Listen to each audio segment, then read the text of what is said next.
Assalamualaikum warahmatullahi wabarakatuh.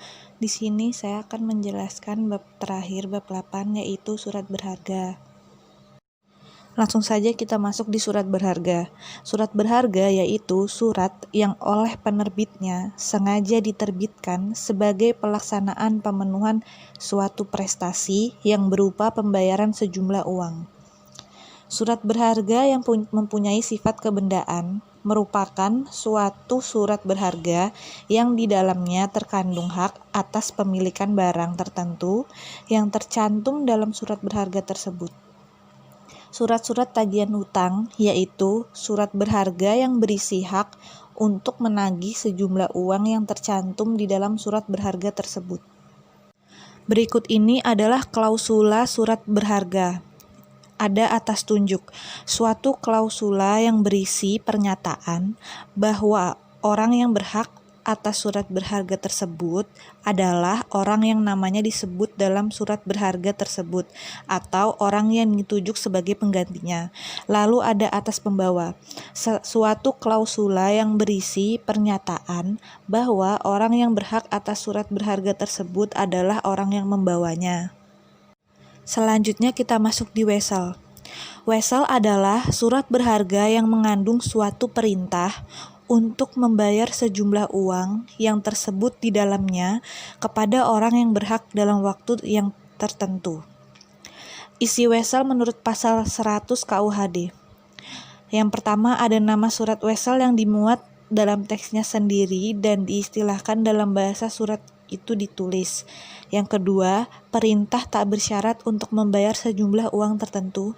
Yang ketiga, nama orang yang harus membayarnya. Yang keempat, penetapan hari membayarnya. Yang kelima, penetapan tempat pembayaran dilakukan.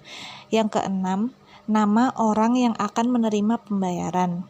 Yang ketujuh, tanggal dan tempat wesel ditarik. Yang kedelapan, tanda tangan orang yang mengeluarkannya.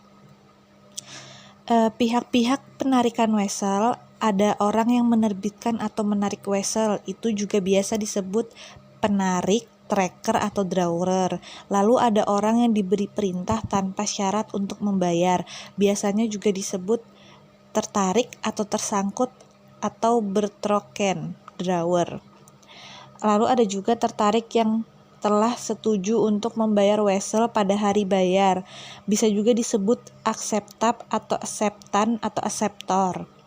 Lalu ada penerima wesel dari penarik untuk pertama kalinya, disebut penerima atau namer atau holder. Ada juga orang yang menerima peralihan surat wesel dari pemegang sebelumnya. Bisa disebut endorsee, gendosde, endorsee. Terakhir ada orang yang memperalihkan surat wesel kepada pemegang berikutnya, endosan atau endorsan. Selanjutnya kita masuk ke endorsement. Endorsement yaitu suatu lembaga dalam hukum wesel untuk memindahkan hak tagih dari pemegang wesel kepada pemegang berikutnya. Caranya yaitu dengan menulis pernyataan pengalihan pada bagian belakang wesel tersebut. Di situ sudah ditampilkan contoh endorsement. Kita masuk di akseptasi, yaitu suatu lembaga dalam hukum wesel yang berisi persetujuan atau kesanggupan tertarik untuk membayar wesel pada hari bayar. Bila tertarik menyanggupi untuk membayar wesel tersebut, maka dia akan menandatangani suatu pernyataan sanggup. Setelah selesai penandatanganan tersebut, ia berubah menjadi akseptan, yaitu tertarik yang telah setuju untuk membayar wesel pada hari bayar. Lanjut lagi kita masuk di cek. Surat yang memuat kata cek yang diterbitkan pada tanggal dan tempat tertentu dengan nama penerbit memerintahkan tanpa syarat kepada banker untuk membayar sejumlah uang tertentu kepada pemegang atau pembawa di tempat tertentu.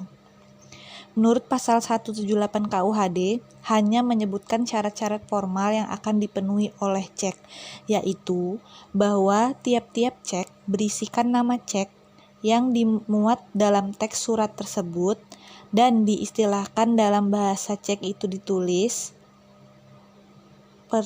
perintah tidak bersyarat untuk membayar uang tertentu, nama orang yang harus membayarnya, penetapan tempat pembayaran dilakukan, tanggal dan tempat cek ditarik, dan tanda tangan penarik. Berikut ini adalah perbedaan wesel dan cek.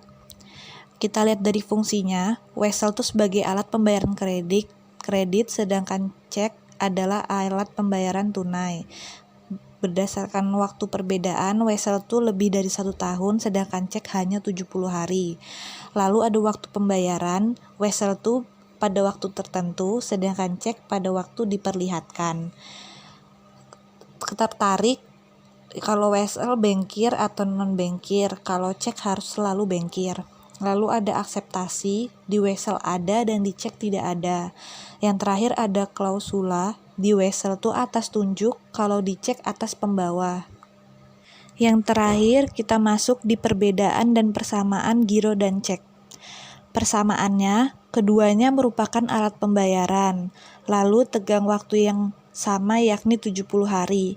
Sedangkan perbedaannya, cek dapat dibayarkan secara tunai, sedangkan bilet giro hanya dapat dilakukan dengan pemindah bukuan. Di dalam cek, perhitungan hanya dikenal 1 tanggal, sedangkan bilet giro terdapat 2 tanggal, yaitu tanggal penarikan dan tanggal efektif. Contohnya, tanggal penarikan bilet giro adalah tanggal 5 bulan 10 tahun 2006, sedangkan tanggal efektif adalah tanggal 15 bulan 10 tahun 2006. Lalu perbedaan yang terakhir, cek dapat dipindah tangankan dengan endorsement, sedangkan bilet giro tidak dapat. Mungkin itu saja yang bisa saya sampaikan di bab 8 ini. Sekian dan terima kasih.